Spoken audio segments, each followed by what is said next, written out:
All Ladies and right. gentlemen, welcome back. This is April 2015. With us today we have Scott Horton. This is our first radio personality on the show, so we're glad to have him here. We're also glad to have him here because of his area of interest, which is more international politics. We talk about war a lot, and there's scary things going on in the world today, and there's a bigger picture and a bigger world to talk about than much of what we've been focused on so far. So, Scott, we're glad to have you here and looking forward to hearing what you have to say. Thank you very much for having me. I really appreciate it. And hi to everybody out there watching. Thank you all for having me too. So, I've been asked to speak on the subject of nationalism today, nationalism and empire. And so that's my talk against nationalism and empire. And so this will be funny just looking at myself talk this whole time, but that's how I guess we'll have to do it. All right, so the first thing that I guess I wanted to cover here is my own point of view from childhood and what I think is a fairly typical kind of summation of how we're all raised in this society, especially boys, but really everybody. And that is, we're raised with God's commandment that thou shalt not kill. But if you're wearing olive green and you're doing it for the government, then it's all right. Like that one time when they fought against the Nazis and the Imperial Japanese. There was the most clear-cut case of good guys versus bad guys you could ever come up with, and our guys were working for Uncle Sam. And in America, we have a democracy, and Uncle Sam only does what the grown, responsible adults of America decide and send their representatives to go and carry out. And so I know you're not saying every adult in American history is, you know, in on this or that, or could have possibly all been wrong for all the times America's been at war. And again, World War II is always the trump card, that even the guys who killed and died fighting in Vietnam, the dumbest no-win war of all, at least supposedly, they at least thought they were fighting a World War II type battle of good versus evil, and they were trying their very best, even if it turned out that it was a mistake. And the civilian deaths, I mean, particularly in Vietnam, I mean, I'm in my very, very, very late 30s, okay? So I was born basically right after Vietnam, you know, after South Vietnam fell, basically. And I've heard about the Vietnam War my whole life, and mostly from people, you know, from the point of view of, boy, there's a thing that should have never happened, and it was, you know, a tragedy at best, and you could come up with a lot of worse adjectives for it, that kind of thing. But all I ever heard, all you probably ever hear, is about the 58,000 Americans that died in it. But in fact, there's uncounted millions of Vietnamese, Laotians, and Cambodians that died in that war, that were murdered, that were killed, that were exploded to death, and worse in that war, who they just hardly count at all. Maybe you'll hear them reference sometimes. Oh yeah, and also there were some civilian casualties, and you know, maybe even a couple of million. But you know, what's a couple of million to the Vietnamese or whatever? I guess probably not that very much. And the fact that it's hardly ever even mentioned is, you know, that lie by omission, that sets the norm, right? That lets us understand, especially when we're young, that gives us the picture of just how much foreigners count or don't. And nobody actually says, nah, it doesn't matter if you kill all the Vietnamese or whatever. You can kill as many as you want. Nobody ever really says it like that. They just never mention how many die, and they just kind of show that they're not important. You don't need to count their lives because they just don't matter. And of course, with World War II, not only do you have the bad guys were pure evil, you have the same thing with the Cold War and the Maoist and Soviet communism and all of that, so they make for perfect bad guys. But in World War II, at the end of the war, America befriended their enemies. Instead of conquering Germany and Japan, we built them into democracies and became their friends and showed that American intervention in the world is so much better and different than old-fashioned imperial intervention by the old world powers. What we do is we work only to help people, to spread democracy, to spread liberty, to do whatever it is that we think is right for people. And they kind of skip the Orwellian part where, yeah, we did befriend Germany and Japan only to turn on Russia and China, who we'd been fighting for in World War II. And that was the basis of George Orwell's book, 1984, which he wrote in 47 and 48. That's where he got the number 84 from. He just flipped it around. It was published in 48. But he was talking about, we've always been at war with East Asia, or we've always been at war with Eurasia, or whichever the alliance is. As long as we're always at war, that's what's really important, to keep the people in line and to keep the people desperate and, in need of protection. And anyway, and then there's one more thing about that, which was about, when a plane crashes overseas. And planes crash a lot less nowadays. But when I was a kid, planes fell out of the sky a bit more often, I guess at least. And always they would report, and 13 Americans died. And a lot of times they wouldn't even mention the total number. They would only say 13 Americans were on board, which in one sense means, hey, if you're an American news consumer, you might need to know that, hey, maybe this was somebody you knew who was traveling over there or something like that. So it's relevant, but the way that they make it sound is, it's like white supremacy only for, if you're a brown person, but you got a red, white, and blue flag and you're into it, then you can be kind of an honorary white person for a while. It's that same sense of superiority over others. And, the white hood has gone out of fashion, but the American flag never goes out. It flew, the American flag flew over slavery a lot longer than the stars and bars, but it's looked at a bit different. Anyway, so oh,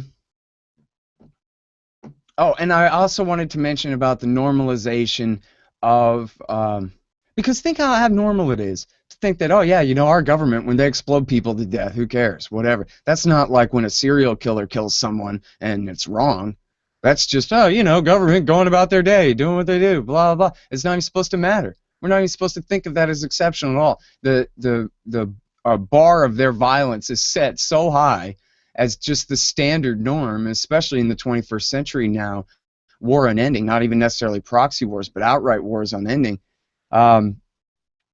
And I think, especially when I was a kid in the Reagan years, it was more or less peacetime. It was Cold War, but it was still more or less peacetime. And the thing that, I guess it's the wars more than anything now, but then it was fear, of course, of the Soviet Union, and boy, do we need our army guys standing on the wall to keep us all safe. But also it was and we've seen this in the news lately about all the bribery and corruption involved in this and all the payola involved in this, is all of the faux patriotism at football games. And, everybody in America watches football, and every ad cycle during a football game is an army ad. Be all you can be, or an army of one, or Army Strong, or whatever it is, Aim High Air Force. We're looking for a few good men to be our brave Marines, and it goes on every Sunday forever. I guess since TV football was invented, and from now on. And then just again, it doesn't really say to you, hey, you better think this is okay, because they don't have to, right? They show you that it is. They show you that all the dads watching this right now, they all think this is perfectly normal. All your friends' dads, they all think this is perfectly normal. All your teachers at school, all your coaches that you'll ever have in your life, all your ministers at church, everybody thinks that, of course, be all you can be, aim high, Army, Air Force. No matter what the evil, stupid politicians are doing wrong with the military, it's still always admirable and honorable to be a member of that force that they are misusing and abusing. Because again, what's a few million dead gooks? They just don't count. And so it's never dishonorable, even when we all know that America started the war. Oh, well, whatever. They're just killing Iraqis. And how dare you not support the troops? How dare anyone break from the consensus? That's perfectly reasonable to go get a government job. A government job shooting bombs, shooting explosives and rockets and bullets at people and tearing their lives apart for what may or may not be good reasons. Who cares? The politicians sent me here. I'm wearing green. I learned in third grade, and I ain't been really contradicted yet that this is all legit. And that's another thing, is how they always try to emphasize that the only people who are anti-war is that big, fat, communist, hypocrite, millionaire, Michael Moore, who does nothing but talk about all the poor all day long as he eats their share of all the food, and is a mockery of, you know, leftist pretension of humanitarianism. Is a ridiculous joke. And then besides him, there's Susan Sarandon or, God forbid, Jane Fonda. Here's a lady who's helped the anti-war movement, doesn't need, and hasn't ever needed. But your reaction is obvious. What does Susan Sarandon know about Middle East policy and whether force should be used or not? Listen, all the grown adults that rule America in Washington, D.C., that lead the free world, I think they know what to do a little bit better than her, don't you? Yeah. But what a straw man. What a ridiculous straw man. Because, you know, they don't show you Ron Paul. And we saw what happened when Ron Paul came out in 2008. And in 2012, he said, you don't have to be Michael Moore, a big, fat, communist, millionaire hypocrite, to be anti-war. Why? Look at me. I'm a white Protestant Republican congressman from Texas. And I'm as anti-war as hell. Way more anti-war than Michael Moore, by far. And what happened was millions, not the entire society, unfortunately, but millions, literally millions of people turned on a dime. And said, oh man, thank you, Ron Paul, because he gave them a permission slip. You can change your opinion on the war without having to change your conception of who you are. Jeez, I know one thing I'm not is the patchouli stinking hippie. And one thing I'm not is a big fat millionaire hypocrite communist like Michael Moore. So I guess I'm in with the warmongers. Just like on South Park. If you ever saw the South Park Iraq episode, they did one very brave Iraq episode. And it was, the divide was country versus rock and roll. Nobody had an argument. Nobody knew anything about Iraq. It had nothing to do with Iraq. If you listen to country music, then you're on the right and you're in with the consensus. And if you listen to rock and roll, then you're more likely to vote Democrat and be anti-war and be a liberal. And it's simply just a matter of culture war. Pick your side. And of course, the whole thing gets confused when it's the Democrats are in power and are bombing everybody all day and night. If it's as bad as Vietnam, the left will break from the Democrats, but in Obama years, no way. They just look away. And of course, the conservatives love it, so they look away too, because they don't want to give Obama credit for all the people he's murdered. And so they don't have a thing to say about it either. And that's especially when it falls to us libertarians to really, you know, make the distinctions and make sure that people have their facts straight. I will say that left and liberal writers, to great degrees, have stayed good. But the rank and file millions of liberal Democrats and voters out there, no way. Oh, we have a bad connection? What do you want me to do? Tell me what to do, bad connection. Looks fine on my end. You want to jump in here and listen? So, Scott, I'm wondering, we have people in the audience who are having trouble hearing you. If maybe we just start and stop. Is it my volume is low, or it's some kind of distortion? Distortion, breaking up. And it's definitely Scott, because I can hear you just fine, Grace. Yeah, so I'm wondering. How bad is it? It's bad. You know, I had this problem with Jacob Hornberger last week. I don't know what it could be. I wonder, did you fix it last week? Because I'm wondering if we should just restart. Well, let's try it. Okay, I'm going to stop the broadcast, and everybody just bear with us for about 30 or 60 seconds. Hang on one second. Scott, I'm going to stop and restart.